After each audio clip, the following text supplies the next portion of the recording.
Well, public consultation still taking place on the conditional release of offenders bill. The Bahamas Department of Corrections, or BDOC, staging another town hall meeting at the Anatole Rogers Senior High School this evening.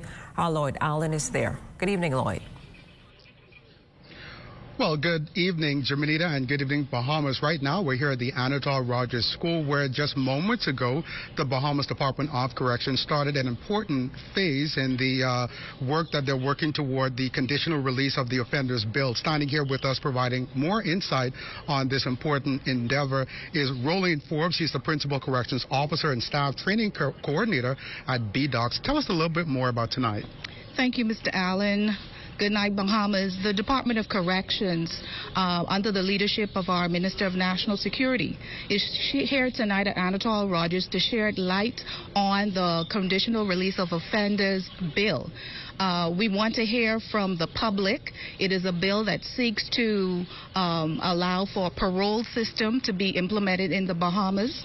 As it stands now, a majority of charges that offenders have, they are released after serving 2/3 of their sentence. We hope to repeal that, but introduce parole. So after serving a certain amount of their sentence, they will be allowed to be supervised in the community.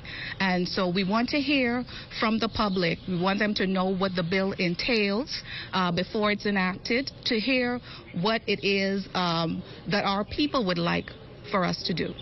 And of course, Ms. Forbes, I understand that a number of business operators are here tonight, as well as some international counterparts. Tell us a little bit more about that. Well, along with the conditional release of offenders bill, we are also looking at implementing a industries program. So we are modeling after the Correctional Services Canada. There is something that's called BACOR, where they look at trade industries, and we want to develop something called CORCAN is Canada, and we want to develop our concept called BACOR.